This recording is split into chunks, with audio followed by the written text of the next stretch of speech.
दोबारा देख रहा हूँ, पढ़ रहा हूँ तो बहुत कुछ है। और उस ट्वीट के साथ आना चाहता हूँ विजय शंकर सिंह जी आपके पास। लिख रहे हैं अमित मालवीय कि बकरे की अम्मा कब तक खैर मनाएगी। और ये बकरे की अम्मा कब तक खैर मनाएगी राहुल गांधी के लिए है। उसके बाद जो इंग्लिश में उन्होंने लिखा है उसका हिंदी में ट्रांसलेटेड रूप आपके सामने पेश कर रहा हूँ, जरा इससे समझ में आ जाएगी बातें। आगे जिस तरफ इशारा कर रहे थे गर्ग साहब, वो बहुत गंभीर इशारा है उनका। कह रहे हैं अमित मालवीय कि राहुल गांधी भले ही इससे बच गए हों, लेकिन कब तक बचेंगे। इससे पहले एक मौके पर सुप्रीम कोर्ट ने उन्हें गलत तरीके से एक टिप्पणी के लिए जिम्मेदार ठहराने के लिए उनकी खिंचाई की थी। ये मामला आप याद कीजिए, चौकीदार चोर है वाले मामले पे। वो उसका जिक्र नहीं किया है कल की, हालांकि दलील में ये बात आई थी कल। अच्छा, इसके अलावा राहुल गांधी के खिलाफ कई अन्य आपराधिक मामले के मानहानि के मामले भी लंबित हैं, जिसमें स्वतंत्रता सेनानी के परिवार द्वारा दायर श्रद्धेय वीर सावरकर पर कीचड़ उछालने का हाई प्रोफाइल मामला भी शामिल है। नेशनल हेराल्ड केस में घोटाले में राहुल गांधी भी अपनी मां सोनिया गांधी के साथ आरोपी हैं और फिलहाल जमानत पर बाहर हैं। इनमें से किसी में भी दोषी पाए जाने पर उन्हें फिर से अयोग्य ठहराया जा सकता है। हमें यह नहीं भूलना चाहिए कि लालू प्रसाद और जयललिता जैसे दिग्गज नेताओं को दोषी ठहराए जाने के बाद अयोग्यता का सामना करना पड़ा है। राहुल गांधी यहां मुश्किल में हैं, लेकिन फिलहाल संसद कुछ ढिलाई बरत सकती है। ये कह रहे हैं अमित मालवीय। अमित मालवीय का ट्वीट जो है ये बीजेपी का ट्वीट माना जाएगा, और बीजेपी की तरफ से अगर ये वक्तव्य है तो ये छोटी मोटी बात नहीं हो सकती है। कैसे देखते हैं विजय शंकर सिंह जी?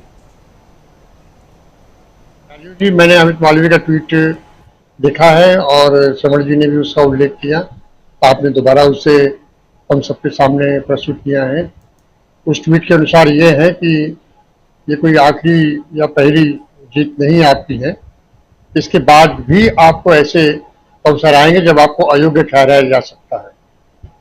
जब हम इस बात पर बात करते हैं कि राहुल गांधी को सदस्यता में वापस आना चाहिए कि नहीं, तो हमें ये पहले सोचना होगा कि उन्हें सदस्यता उनकी गई कैसे थी। जितनी तेजी के साथ उनकी सदस्यता गई थी, जितनी तेजी के साथ उस मुकदमे का हाई कोर्ट के स्टे वैकेट कराने के बाद मैजिस्ट्रेट कोर्ट ने सजा दी, और वो भी अधिकतम सजा दी। सेशन कोर्ट ने उसे बहाल रखा। हाई कोर्ट ने उसमें सावरकर आदि का कुछ उल्लेख करते हुए उसे भी बहाल रखा। 125 पेज का जजमेंट है और इस पर तर्ज करते हुए सुप्रीम कोर्ट ने कहा कि इसमें कहीं नहीं ये लिखा हुआ है कि इतनी लंबी सजा क्यों दी गई, अधिकतम सजा क्यों दी गई। तो साफ सी बात है कि ये कोर्ट का ये पूरा जो कार्यक्रम है, जो क्रम है, मजिस्ट्रेट कोर्ट, सेशन कोर्ट और हाई कोर्ट का, इन तीनों से ये साफ जाहिर होता है कि राहुल गांधी को अधिकतम सजा इसलिए दे दिया जाना है कि वो संसद से अयोग्य घोषित हो सके। उधर सजा दी जाती है और इधर 24 घंटे के अंदर उनकी अयोग्यता घोषित हो जाती है। क्यों? उसी के ठीक पहले राहुल गांधी का वो मशहूर भाषण संसद में गूंजा था, जिसमें उन्होंने अडानी को लेकर सवाल खड़े किए थे। मोदी और अडानी के रिश्तों की फोटो दिखाई थी, तमाम बातें कही थी, और उसी के बाद उसी रात जो है ये भाषण वहां से डिलीट कर दिया गया, कार्रवाई से हटा दिया गया। मुझे वो कभी कभी लगता है कि संसद के दोनों सदनों के स्पीकर साहबान, उपसभापति महोदय और लोकसभा अध्यक्ष किसी एक्सटेर्नल प्रेशर के अंतर्गत काम कर रहे हैं। ये एक्सटर्नल प्रेशर किसका हो सकता है, ये हम सब अनुमान लगा लेंगे, कोई बहुत बड़ी बात नहीं है। मैं एक उदाहरण थोड़ा सा देना चाहूंगा। जिस दिन ये भाषण दिया गया अडानी वाला, सबने देखा, लाइव भी देखा, बाद में वो वीडियो भी मौजूद रहा। अब वो है कि नहीं मुझे नहीं पता, लेकिन सबने देखा और सबने सुना उसको। और रात के समय में 9-10 बजे अचानक सूचना आती है तो डिलीट कर दिया गया। उस भाषण में ऐसा क्या था? भाषण का कुछ अंश आपत्तिजनक हो सकता है, कुछ शब्द असंसदीय हो सकते हैं, लेकिन पूरा का पूरा भाषण इरेलेवेंट नहीं था। एक रिपोर्ट आई थी, रिपोर्ट के आधार पर भाषण आधारित था। अगर राहुल गांधी उस भाषण में कुछ झूठ बोल रहे थे, कोई असत्य बात कह रहे थे, तो प्रधानमंत्री उसका खंडन कर सकते थे और उनसे अच्छा भाषण देकर उसको बता सकते थे कि नहीं ये गलत है। लेकिन ऐसा न करके चोरी चुपके से उसे डिलीट कर दिया गया। दूसरा, मैं राज्यसभा पे आता हूँ।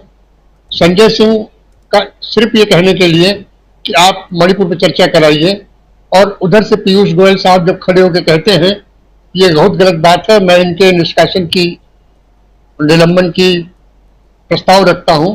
और विदिन मिनट बिना ये पूछे कि निलंबन क्यों किया जा रहा है या आपको निलंबित क्यों न कर दिया जाए, यह सवाल बिना पूछे और उनको अपनी सफाई का अवसर दिए बिना उनको हटा दिया गया।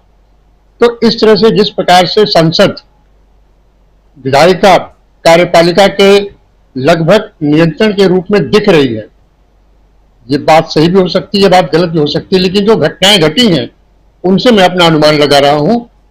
लोग असहमत हो सकते हैं, वो अलग बात है। तो ऐसी स्थिति में यदि सोमवार को ये कह दिया जाए कि भाई आज स्पीकर के पास कोई और काम है या उनका कोई और एंगेजमेंट है, राजस्थान में चुनाव की तैयारियां चल रही, हो सकता है वो अपने क्षेत्र में चले गए, या फिर मंगलवार को कुछ हो, तो धीरे धीरे करके इसे टाला जा सकता है। और अगर ये टाला जाता है तो इसका असर राहुल गांधी पर नहीं, इसका असर नरेंद्र मोदी के उस छवि पर पड़ेगा जो उन्होंने 56 इंच की बना रखी है और एक ऐसे नेता की बना रखी है जिसका डंका दुनिया भर में गूंजता है।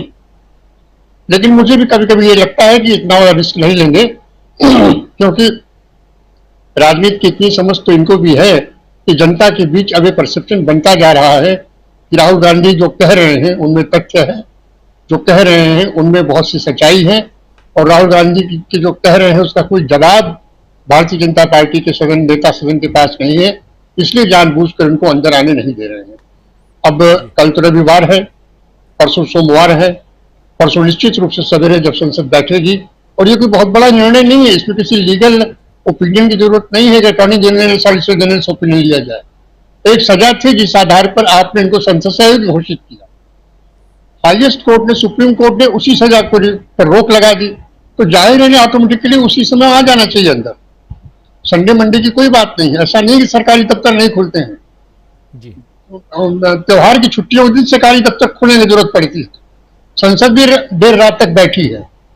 लेकिन ये सिर्फ एक टरकाने की बात है। इसी में दूसरा सवाल ये कठेरिया साहब का आया है, कठेरिया साहब को वो क्या करते हैं, उन्हें हटाते हैं कि नहीं हटाते हैं, या दोनों ही मामले पेंडिंग डाल देते हैं कि हम दोनों पर विचार करेंगे, तो इसमें उनका ये पर्पज है कठेरिया बने रहेंगे और ये हट जाएंगे। जो भी हो, सोमवार को स्थिति में पता लग सकता है। लेकिन जो आपका ये हेडिंग है कि बड़ी तैयारी में कांग्रेस है, ये जो बड़ी तैयारी में कांग्रेस है यही भारतीय जनता पार्टी के लिए बड़ी मुसीबत बनने जा रही है।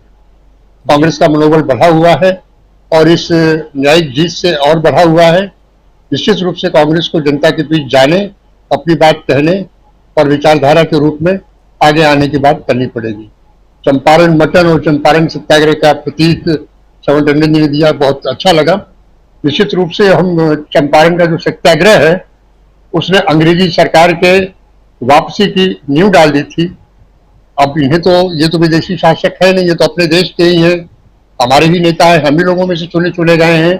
तो ऐसी स्थिति में कांग्रेस को चाहिए कि वो अपनी विचारधारा की लड़ाई आगे करें और जिस वैचारिक पृष्ठभूमि से आते हैं उसी पृष्ठभूमि से जो सड़क पर उतरे, इन्हें सफलता मिलेगी।